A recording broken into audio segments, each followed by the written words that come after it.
Yo tout le monde, et je souhaite un joyeux anniversaire à tous ceux qui ont depuis hier soir un nouveau président, car oui les gars, hier soir, c'était la fête. Ouais, Barbeau, t'es content pour rien, tu t'enflammes.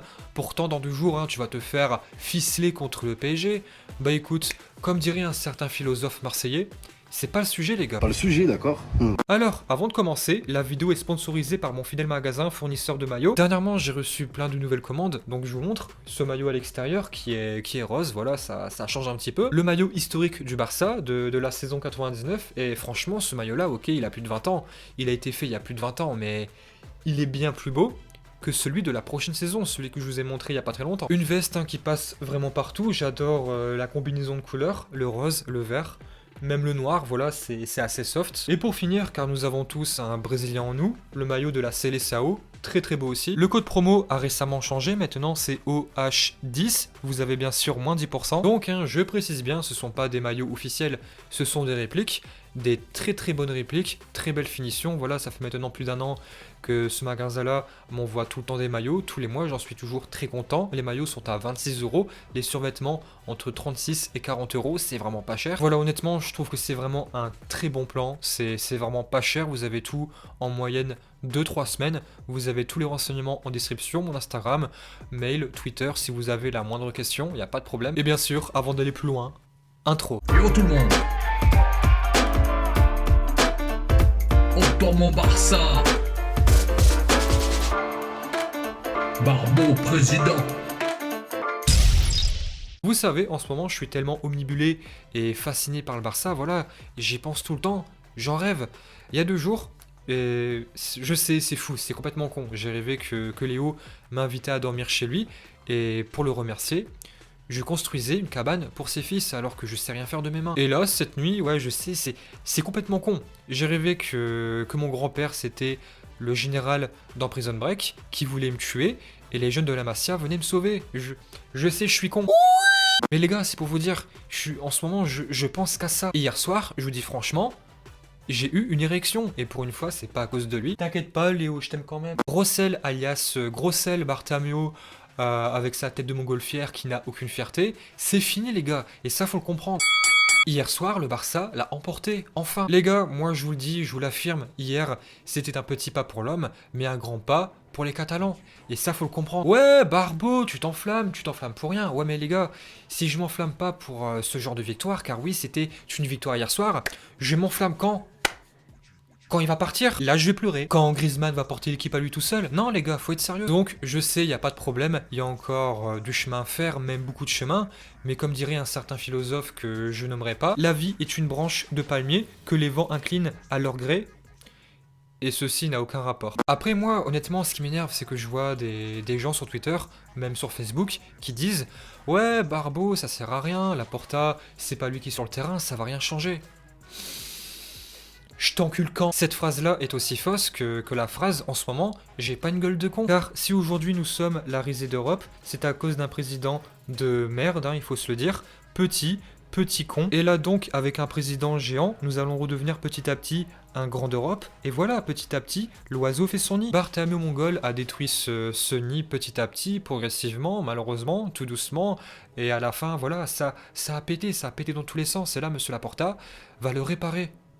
Et je serai là pour l'aider. Donc c'est sûr, je sais très bien, je suis conscient, je suis pas complètement débile malgré qu'on pourrait le croire. Tout va pas se faire en un seul claquement de doigts, voilà, il en faudra plein, il faudra claquer des doigts comme ça, des mains comme ça, pendant plusieurs semaines, plusieurs mois d'affilée. J'espère pas non plus pendant plusieurs années, sinon je vais encore voir. C'est vrai, je comprends, ce n'est pas non plus Laporta qui est sur le terrain, on aurait pu gagner aussi la Ligue des Champions à la saison 2018-2019, on pouvait, mais en fait, je pense sincèrement que ça aurait repoussé l'échéance. Car forcément, tu as l'autre trou de balle, Bartomeu, ce fils de mes couilles, qui a pris que des mauvaises décisions. Le palmarès de Bartomeu au Barça, je me suis fait niquer par tout le monde, et ça, faut le comprendre. C'est lui qui gérait les transferts, l'aspect financier. Que de la merde. Ouais, en gros, c'est la merde. Donc ce matin, j'ai vu un tweet très intéressant de l'un de mes meilleurs amis sur YouTube, monsieur Mika de la chaîne TMF, et il est en train de passer le discours de monsieur Laporta, un discours qui montre la détermination, et en gros Mika il dit il faut vraiment que le PSG l'emporte contre le Barça, sinon la remontada, on va en parler pendant 150 ans. Et Mika, tu as raison. Donc ça forcément, on va en parler demain de cette fameuse peut-être remontada 3.0, mais là, il y a quelque chose qui me chagrine, c'est que là, très récemment, tu as les supporters, entre guillemets, parisiens qui ont fait une banderole contre Shakira, que vous voyez en ce moment à l'écran, qui traite Shakira de tapin.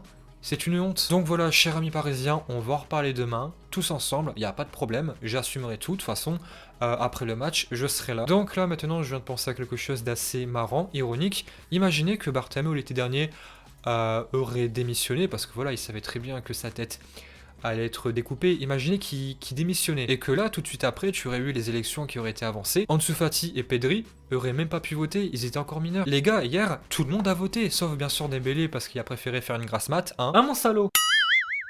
Ouais, Barbeau, t'es de bonne humeur, qu'est-ce qui t'arrive? Ouais, mais les gars, je profite. Il faut profiter parce qu'on sait pas ce que le PSG nous réserve. Il faut profiter. Donc là, tout de suite maintenant, qu'est-ce que l'avenir nous réserve? Qu'est-ce que Monsieur Laporta a prévu?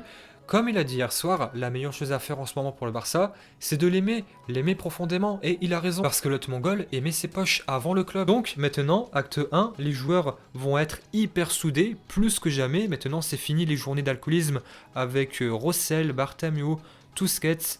Là, les joueurs ont un nouveau président, El Patron, et non un El Trafico. Sans parler forcément du PSG, car je vais plus faire une vidéo entière demain sur le sujet. Je suis très sérieux, le Barça va se battre entièrement pour la Liga, les joueurs vont être hyper motivés. Mais au court terme, vraiment, qu'est-ce qui est concret? Qu'est-ce qui va se passer pour le club? Qu'est-ce que Laporta a prévu? Il a plus ou moins préparé son staff. Tu as Jordi Cruyff, le fils forcément de la légende, qui sera secrétaire technique. Victor Valdés, entraîneur des gardiens de la catégorie inférieure. Matteo Elemani, je sais pas si je le prononce bien, qui sera le directeur général du domaine sportif. Il y a encore beaucoup de choses à peaufiner, mais Laporta a déjà évoqué certaines choses. Et moi, je pense sincèrement que le plus gros gagnant dans cette histoire-là, de l'élection de Monsieur Laporta, c'est Koeman. Car Laporta a déjà dit qu'il aimait les méthodes de Koeman, qu'il faisait un bon travail. Il est assez fasciné par le personnage. Tandis qu'en face, tu as forcément Monsieur Fonte, qui malgré la défaite parle encore de Xavi, qui fait encore pour moi une erreur de communication. Il a dit ouvertement hier soir, après sa défaite, que Xavi ne s'est pas assez mouillé pour le soutenir, alors qu'il n'y a pas très longtemps, il y a quelques semaines, Xavi a dit « Je n'appartiens à aucun président ». Et c'est pour moi encore une erreur de communication. Laporta n'est pas vraiment un grand fan du français. Monsieur Griezmann, il a déjà dit, donc c'est vrai que dernièrement il a plutôt brossé dans le sens du poil. Mais ça les gars, politiquement parlant, c'est logique, il était obligé un petit peu de le défendre. Voilà, il était en campagne. C'est normal, mais il y a quelques mois, quelques années, il y a peut-être un an, il a déjà dit plusieurs fois que Griezmann est une fraude, qui n'aurait jamais dû venir au Barça, et je pense que cet été, bonne ou mauvaise fin de saison pour le français, Griezmann partira. Pareil pour Coutinho. La Masia sera remis forcément à l'honneur, on a de la chance. Récemment, nous avons sorti Riqui Puig, Ansu Fati, Moriba. Tu as, je pense, le jeune Collado qui va éclore bientôt en équipe première. Donc oui, je sais très bien, nous avons beaucoup de dettes, beaucoup, mais voilà, il faudra faire confiance aux jeunes. Et je crois que si Laporta aime autant Koeman, c'est qu'il donne sa chance aux jeunes. Donc oui, forcément, Riqui Puig, c'est une histoire à part. Mais Ansu Fati, avant sa blessure, était titulaire. Pedri, il est toujours là. Moriba joue. Araujo, Mingueza aussi. Donc oui, c'est vrai, il y a des blessures. Mais comme j'ai dit, Laporta va faire confiance encore à Koeman, car il sait qu'il peut faire émerger des jeunes, qui leur fait confiance. Et forcément, pour le grand mercato cet été, le grand mercato, sans évoquer de grands noms, et bah honnêtement, Laporta qui est revenu en tant que président du Barça, ça va apporter du galon au club. Ça va redonner en fait une hype, car le Barça de Laporta est bien plus attirant que le Barça de Bartomeu, et ça les gars faut le comprendre. En fait ça ramène du crédit, même s'il y a encore des très gros problèmes d'argent. Donc là pour le moment concrètement il n'y a que des paroles, c'est vrai, mais il faudra qu'il fasse son travail petit à petit, un merveilleux travail, je suis parfaitement confiant pour la suite.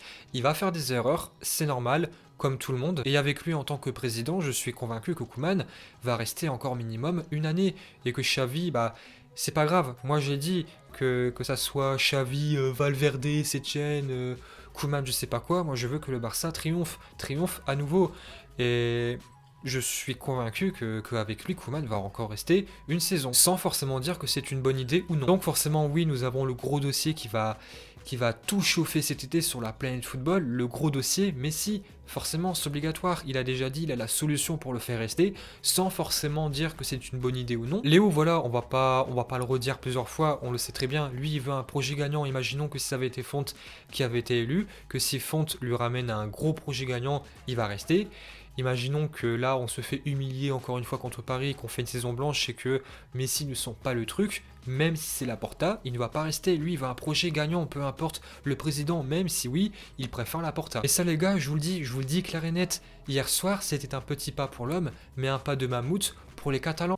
Félicitations, Léo. Dans 2 jours, ok, on va peut-être se faire battre, éliminer contre le PSG, mais là, je suis sûr, même si on perd, on va perdre avec honneur. Peut-être qu'on va gagner 3-1, 2-0, voilà, on va pas se faire humilier. Je peux pas l'imaginer, on va encore en parler demain, mais là je sens des joueurs hyper mobilisés. Tu as Piqué, tu as Puyol, même s'il est plus là, mais pour moi, il fait toujours partie du Barça. Tu as Messi, tu as tout le monde, même Busquets qui ont félicité Monsieur Laporta. Ils vont se battre pour lui. Hop, tiens Léo, mets ça dans le cul à Mbappé. Mais là, Laporta, il est chaud, il a galvanisé les joueurs, il a parlé ce matin aux joueurs, disant que la remontada est possible. Il va être présent, il a passé son test PCR pour voyager en France avec les joueurs. Il sera là, à Paris. Il va tout faire. Mais une chose est sûre, c'est que Laporta, voilà, Victor Font, hein, Monsieur Vico, j'avais rien contre lui, mais Monsieur Laporta est le meilleur président possible pour le Barça actuellement, et ça les gars, faut le comprendre. Et dire la fameuse phrase non, le Barça, non, ça sert à rien, Laporta, c'est pas lui qui est sur le terrain, ça va rien changer.